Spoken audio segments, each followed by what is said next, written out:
Hello friends, happy Straturday.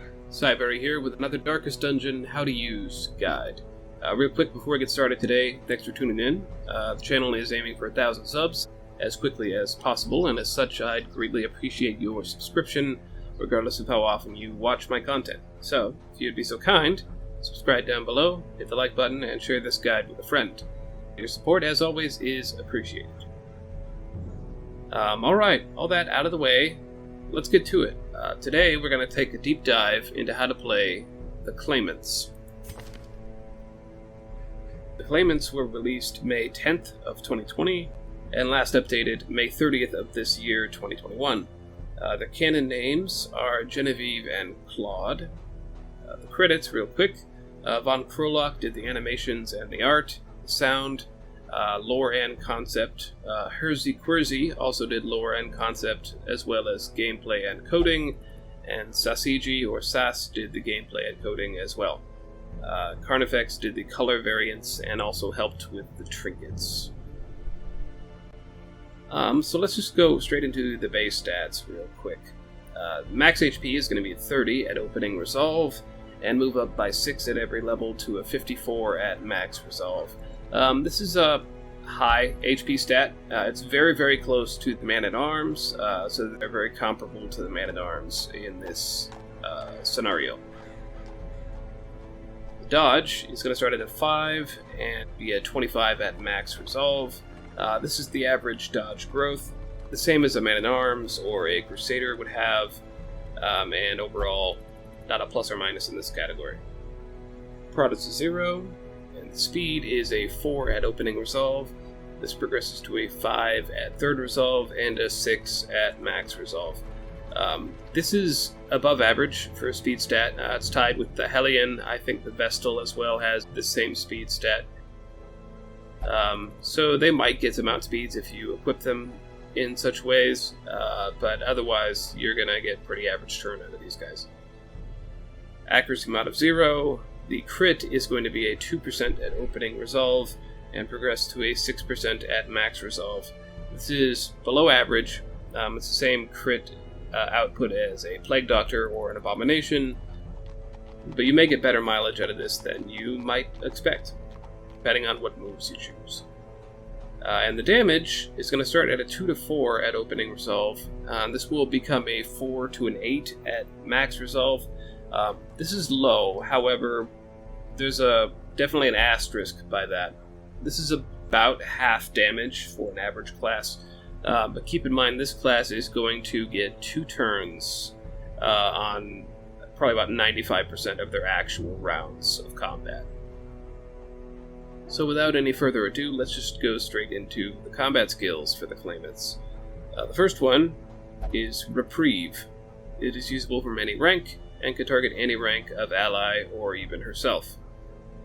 If you use this when you are during the sister's turn, it is going to heal 10% of the max HP, cure, blight, and bleed, but this will use both his and her actions. If you use this during the brother's turn, it will drop the heal 10% max HP and instead just cure, blight, and bleed on the target. So depending on what you want, this is a really interesting skill to utilize, but you are passing up any other utility you want that round, whether it's going to be riposte or guard or whatnot, all of which the Claimants are capable of. The second combat skill, Ceaseless Ambition, is usable from any rank. This is going to activate riposte on themselves. It's going to buff themselves for plus 4% to their crit with ripostes, and then it is going to become the brother's turn. So the Claimant sister is going to activate riposte. She's going to get ready to counterattack anything that strikes at her this round.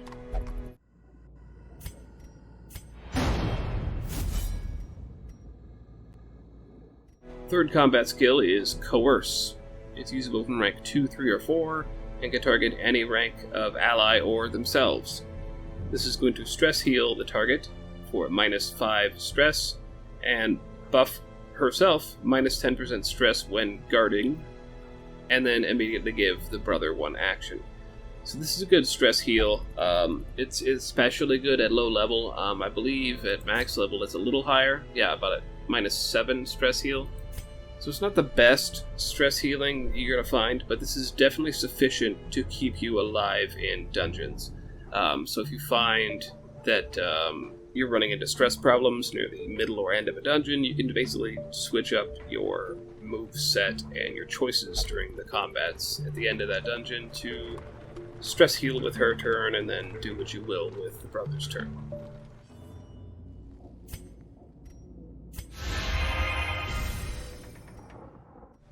The fourth ability is Eldritch Claim. It is usable from rank 2, 3, or 4, and can target rank 1, 2, or 3 enemies. This is her only direct targeting attack as far as targeting an enemy. It's a ranged attack with an accuracy base of 100, a damage modifier of -75%. This is going to pull the target one rank closer with a 90% base, which is actually pretty potent when you factor in that she's going to get a second turn, aka the brother's turn. This is going to buff the Claimants. When they use Measured Assault, they're going to get an additional plus 100% damage, and then you immediately take one brother action. So if your goal is to just straight out attack with the brother on the next consecutive turn, this is not a bad way to utilize that, because you're going to double the effectiveness of that Measured Assault attack.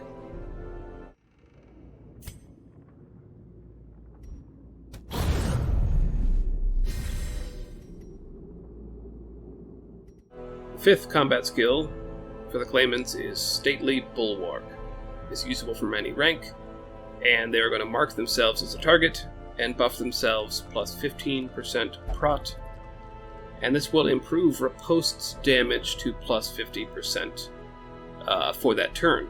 So basically, if you set up a riposte using Ceaseless Ambition, and then you use Stately Bulwark, you are going to mark yourself as your priority target.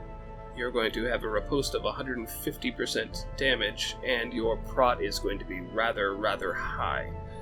So this is very good to make sure that there's like a little bit more priority going toward the Claimants being targeted, but it's also good for damage mitigation purposes and for damage output of their riposte. Which, keep in mind, the riposte as a normal function is tied to your normal damage, so adding 150%, well, not adding 100, being a riposte of 150% roughly, is great, but when your damage is 2 to 4 or 4 to 8, based on your level, it's not going to be a ton of damage, despite being very potent.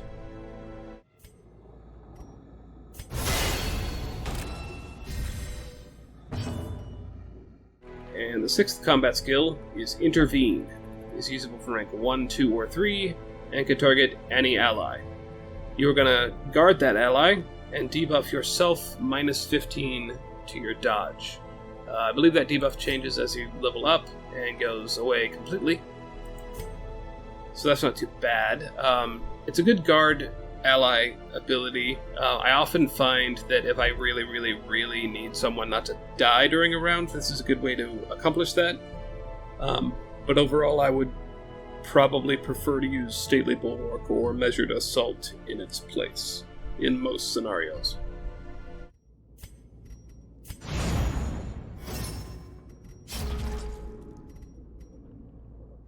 And the final combat skill is Measured Assault. It is usable from rank 1, 2, or 3, and you can target rank 1 or 2 enemies with this ability. This is a melee attack with an accuracy base of 90. It does full damage and has a crit modifier of plus 3%. This does armor-piercing damage, so you don't have to worry about a lot of prot on your enemy. This will pierce through that. Precision and power. So, before we go really in-depth in a lot of more things for the Claimants, let's take a look at the camping skills real quick. You're going to have generic Encourage, Wound Care, and Pep Talk, as you'd expect from a class, and the first unique camping skill there is Now I Lead Brother. Its time cost 3. You are going to buff yourself plus 50% to your healing skills if in mode Sister for 4 battles, plus 50% to your stress relief skills if in Sister mode, minus 50% damage if in Brother mode, and minus 20% prot when guarding for 4 battles. So, this is a good way to, if you're in the middle of a quest, you got some healing you're going to need to do, or stress healing you're going to need to do. It's a good way to buff that stuff up to recover quicker, at the cost of your damage when you're doing attacks in Brother mode. You can get around that negative 20% prot by not guarding people, just with your move choices, with when you're taking your Brother turns. So that one's not so bad. I find I use this a decent amount, because I like to camp late in dungeons anyway, so this is not a bad way to kickstart your recovery, so you don't have to recover that back in town. The next unique camping skill is It's My Turn, Sister. Time cost 3, and you're going to buff yourself, plus 50% guard duration, plus 20 dodge while marked, plus 20% prot while guarding, and at the cost it's going to be minus 40% to your move skill chance if in Sister mode, and minus 40% to your healing skills if in Sister mode. So this is very good if your goal is to go in, camp quick, and get some buffs going to start off right. 50% guard duration is, I believe it's actually going to give you an effective extra turn on that. I'm not entirely positive because I haven't used it a lot. But I don't know how the rounding up of that mechanic works. Usually you're only guarding for a turn. Plus 20 dodge while marked is actually really, really good, especially if you really love using Stately Bulwark and marking yourself pretty much every turn. 20% prot when guarding is also going to be great, especially comboed with that guard duration. The next unique camping skill is Stolen Plans. It's time cost 4, and the party is going to receive some buffs, plus 5% scouting chance for 4 battles, plus 25% trap disarm chance for 4 battles, and of note, that is a party buff to trap disarm chance, so 25% trap disarm chance buff is going to give a lot of classes the capability of disarming chances themselves. So keep that in mind if you can buff somebody through this or Trinkets or the combination thereof to get to roughly like 90% or even 80% trap disarm. It's worth it to try with them sometimes because you're often going to succeed in disarming that trap and you're going to get that stress heal. This gives you a lot of flexibility to heal stress of your party late in runs where traps are plentiful. And the last one is Iron Fist. Its time cost 2. The party's going to receive a plus 10% virtue chance for the next 4 battles, at the cost of they're going to stress out for plus 7 stress damage immediately. So overall, this is a pretty fun one. If you think you need that extra virtue chance, there's a lot of classes who don't really have an option, virtue or affliction, but a lot of the default ones have the normal run-of-the-mill options. So adding 10% as a last kicker is kind of help a decent amount, especially if you think they're about to have that affliction chance.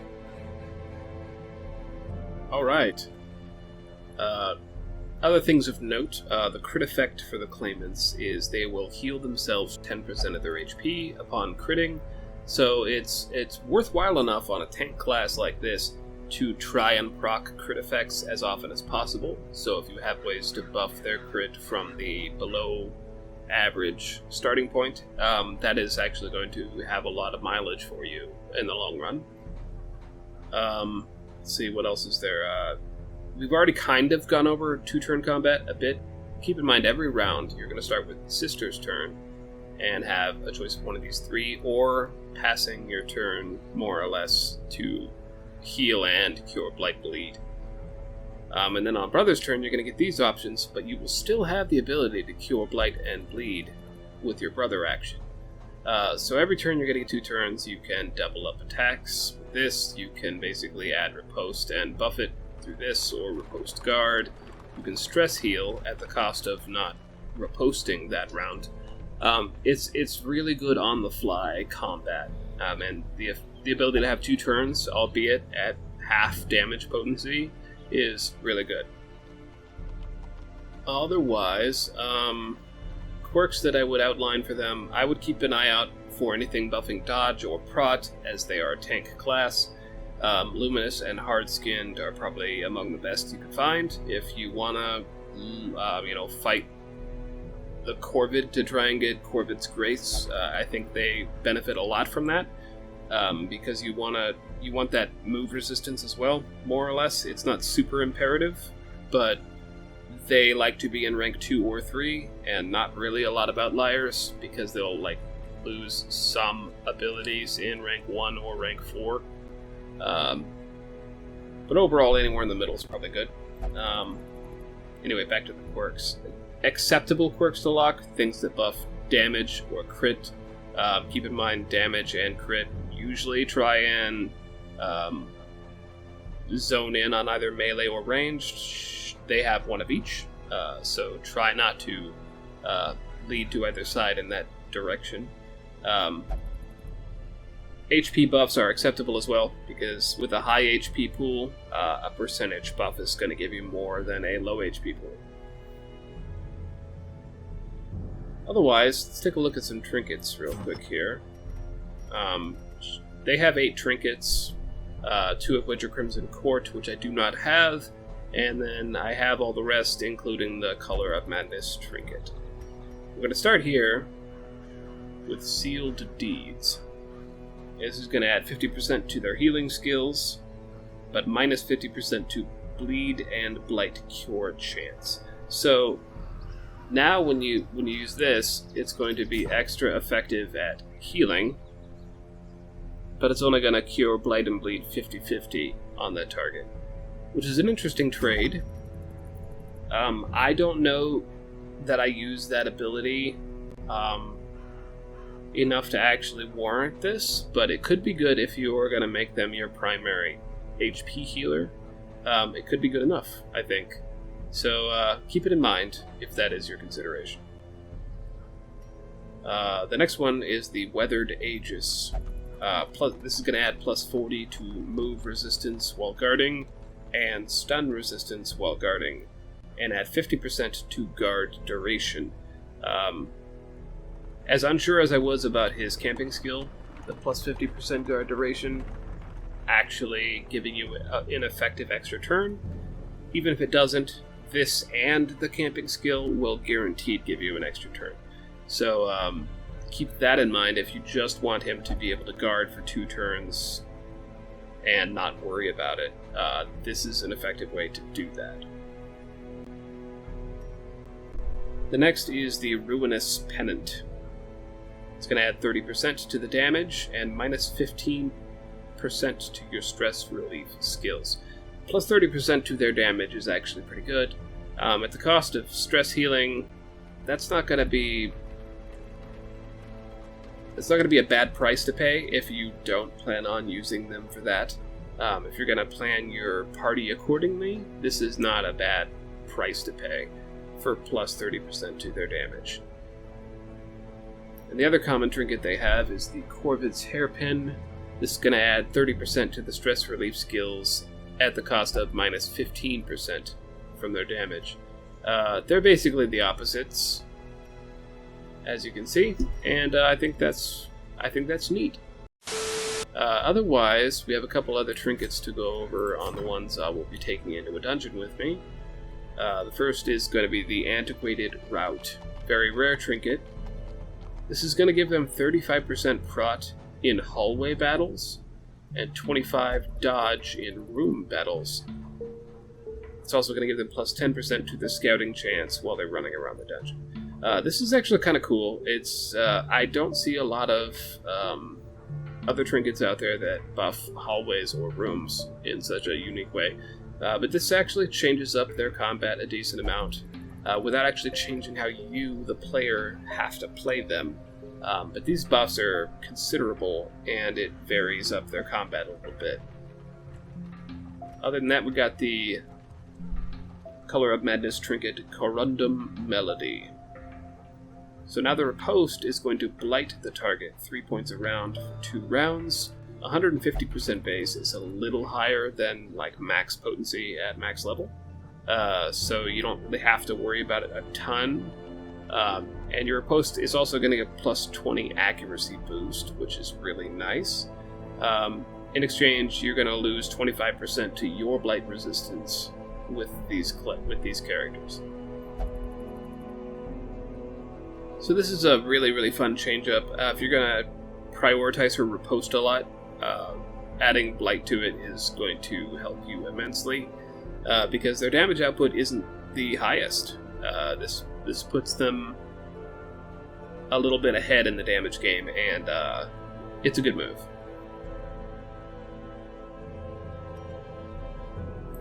Let's see. All those things considered, we are moving at a quick pace today. So normally you do not want to line up the Claimants anywhere near rank 1 or rank 4. You want them to be in rank 2 or 3. This party shuffles around on round 1 a little bit, so they'll settle into rank 2, and then if the battle goes on long enough, rank 3 is an option as well. But they'll pretty much be locked in the middle. So don't worry about it here. Just I wouldn't line them up in rank 1 if I didn't have that plan.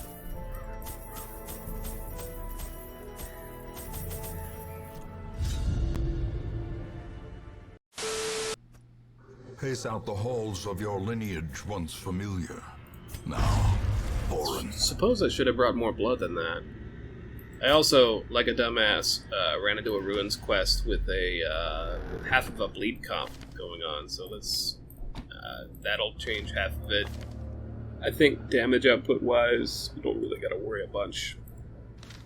She should be fine.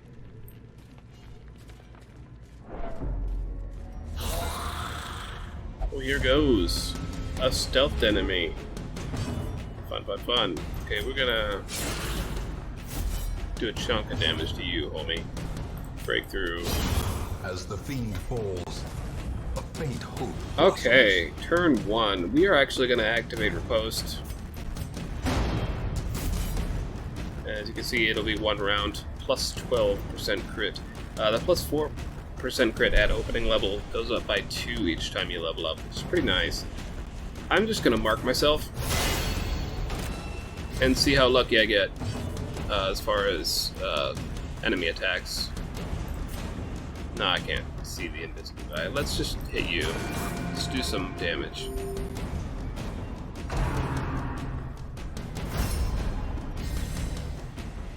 Really? You're gonna guard somebody we can't even target? Dumbass. Press this advantage. Give them no quarter. The strike back. Oh man. Their formation is broken. Maintain. So nobody targeted them. That's, well, it'll happen. Maybe they'll get targeted this round. Alright, we're gonna keep up the riposte. And I'm just gonna hit Measured Assault. Do some pokey damage. That's what it's all about. Well, I'm gonna heal everyone. Not that we all needed it. Continue the onslaught. Destroy them. Alright. We got a little bit of stress damage that we could probably take off of our Vestal there. So that might be a use of a turn here coming up. Also on ourselves. So yeah, that might be a thing. We got a map. We've got a map. Ba-bom, ba-bom, ba-bom. Alright, that revealed literally everything we needed in this dungeon. I love it. Alright, well, we're gonna slicey you. Decimated. We got some characters we can bleed. I love it. Alright, we're gonna do this. We'll worry about stress healing at the end of battles, but not this one. We're going to try marking ourselves being a priority target again. And then I'm just going to heal you, actually. Compassion is a rarity in the fevered pitch of battle. Yeah. That's what I'm talking about. The enemy crumbles. Sister really knows what she's doing as far as her post-game goes. She is potent. These nightmarish creatures can be felled. They can be beaten. Alright. Well. We're gonna go this way. Because we don't need any of this fucking loot. It's so weird to say that. You're gonna do the trap disarm. Why not? And combat number 3 is gonna be right over here. I'm actually gonna use some more. In Radiance, may we find victory. Oh hey, a ghoul. Fun. We got the bleeds. Alright, well I'm gonna stun you. Okay, we got the stun, so we actually don't need to worry about riposte this turn, or, like, marking ourselves this turn. So what I'm going to do is I'm going to stress heal you, and then I'm going to use Measured Assault on you. Get a little poking damage done, and all is good, right? Let's see, I'm actually just going to shoot you. Nice crit. Wish the damage were higher, but nice crit. Let's bleed him a little more. Oh, he's dead. He didn't know it yet, but he's dead. Alright, not that we need to activate Riposte or anything. We're actually gonna buff up our damage through Eldritch Claim. And then Measured Assault. Prodigious size alone does not dissuade. Because that damage output when you use both of them is definitely high enough when you factor it in as, like, that's just one round. Keep that in mind. But that's basically all the time I have for the Claimants today. You should definitely try them out. They're a lot of fun. A lot of love went into this class, and you can tell. So check out the Claimants now. Let's see, what else have we got? I've got a normal schedule coming up for this next week. I think eventually, here in the next couple weeks, there's going to be a little bit of moving the schedule around. I might switch Let's Plays over a day, either direction, and add a third video in on occasion. So keep that in mind. But the guides will always be on Saturday, so that you can look forward to. Otherwise, thanks for watching. If you're still watching this right now, go ahead and give me a subscription. That would be immensely helpful. We're just under 700 right now. We'd really like to get to 1,000 as quick as we can. And I'd be greatly appreciating your sub. Other than that, I think that's it. Thanks for watching. Stay frosty.